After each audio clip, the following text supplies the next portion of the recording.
বাংলাদেশের রূপান্তর পর্বে প্রবেশ করার অধিকার অর্জন করেছে। এই রূপান্তর দ্রুত সফলভাবে কার্যকর করার জন্য আমাদেরকে সকল শক্তি নিয়োজিত করার জন্য প্রতিজ্ঞাবদ্ধ থাকতে হবে। পেছনে ফেরার কোনো সুযোগ আমাদের নেই।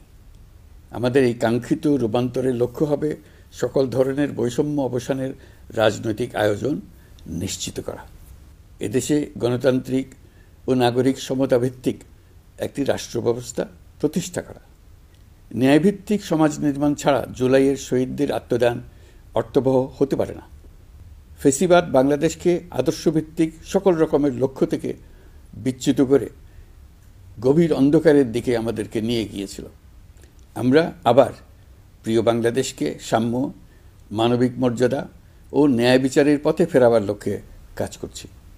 ফোরাম ফর বাংলাদেশ স্টাডিজের পক্ষ থেকে আপনাদের এই জাতীয় সংলাপ আমাদেরকে আমাদের নতুন কক্ষপথ রচনা এবং তার যথাযথ স্থাপনে বিশেষভাবে সাহায্য করবে। আমি ফোরাম ফর বাংলাদেশ স্টাডিজকে অশেষ ধন্যবাদ জানাচ্ছি এই আয়োজনের জন্য এবং আমাকে আমন্ত্রণ করার জন্য, দুটি কথা বলার সুযোগ দেওয়ার জন্য। আপনারা এই সংলাপে তিনটি বিষয়কে বিশেষভাবে গুরুত্ব দিয়েছেন: ঐক্য, সংস্কার ও নির্বাচন। সংস্কার বিষয়ে আমাদের মধ্যে ঐকমত্য প্রয়োজন, এর কোনো বিকল্প নাই। এই তিন লক্ষ্যের কোনোটিকে ছাড়া কোনোটি সফল হতে পারবে না। ঐক্যবিহীন সংস্কার কিংবা সংস্কারবিহীন নির্বাচন বাংলাদেশকে এগিয়ে নিতে পারবে না।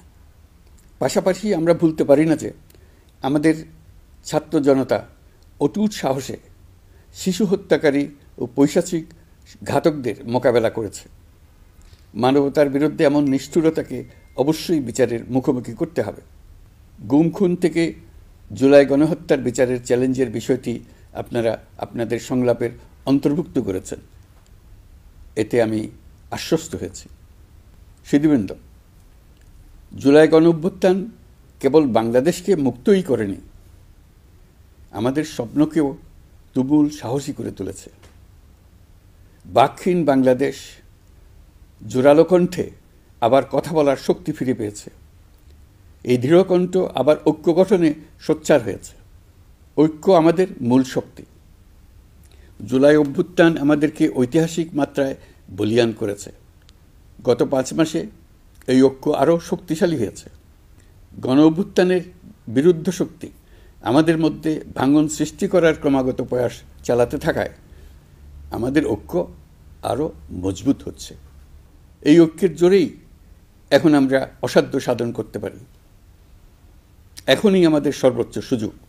এমন অর্থনীতি গড়ে তুলতে হবে যেটা সকল নাগরিকের জন্য সম্পদের ও সুযোগের বৈষম্যহীনতার নিশ্চয়তা প্রদান করবে। যত নিম্ন আয়ের পরিবারই জন্মগ্রহণ করুক না কেন, প্রতিটি নাগরিকের, তিনি নারী হোক আর পুরুষই হোক, তিনি যেন বিনা বাধায় তো বটেই, বরং রাষ্ট্রের আয়োজনে তার সৃজনশীলতা প্রকাশ করে যে কোনো পর্যায়ের উদ্যোক্তা হতে পারেন, অথবা তিনি যে কোনো ধরনের কর্মজীবন চান তাই বেছে নিতে পারবেন। এমন রাজনৈতিক ও রাষ্ট্রীয় পরিবেশ থাকবে যেখানে সংখ্যালঘু সংখ্যাগুরু এই পরিচিতি অবান্তর হয়ে পড়বে।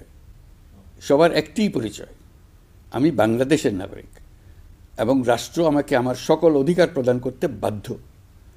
রাষ্ট্রের কাছে এবং অন্য নাগরিকের কাছে আমার অন্য কোনো পরিচয় দেবার প্রয়োজন হবে না, যেখানে ব্যক্তিবন্দনার কোনো সুযোগ থাকবে না। দেশের ভেতরে বা বাইরে প্রভুভৃত্যের কোনো সম্পর্কের সুযোগ থাকবে না। আমরা বাংলাদেশের নাগরিক হবার সুবাদে হব বিশ্ব নাগরিক। দেশের মঙ্গল সাধন করা যেমন হবে আমাদের নাগরিক দায়িত্ব, তেমনি বিশ্বের মঙ্গল সাধন করাও আমাদের কর্তব্য। এই দায়িত্ব আমরা সমানভাবে পালন করব। আমাদের তরুণ তরুণীরা দ্রুত এই দুই দায়িত্ব সমানভাবে পালন করার জন্য প্রস্তুতি নেবে। প্রিয় সহনাগরিকবৃন্দ,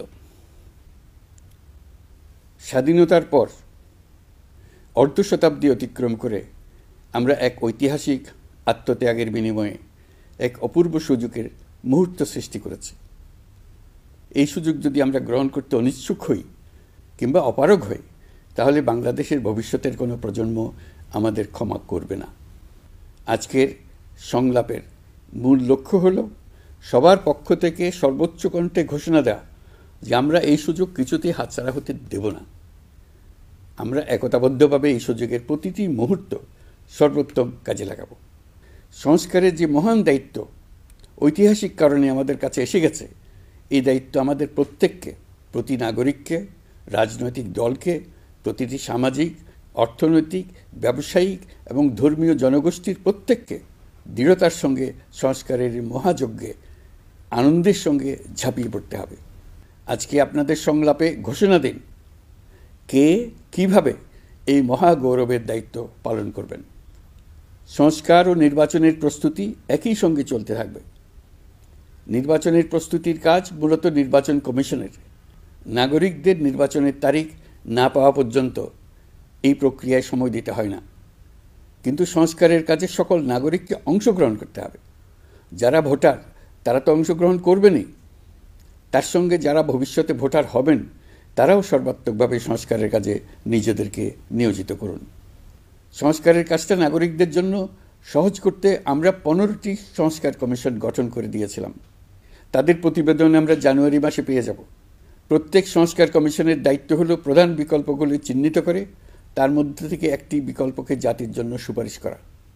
যার যার ক্ষেত্রে সংস্কারের মাধ্যমে ভবিষ্যৎ কীভাবে রচিত হবে তা বিভিন্ন পক্ষের মতামত নিয়ে সুপারিশমালা তৈরি করে দেওয়া, নাগরিকের পক্ষে মতামত স্থির করা সহজ করে দেওয়া।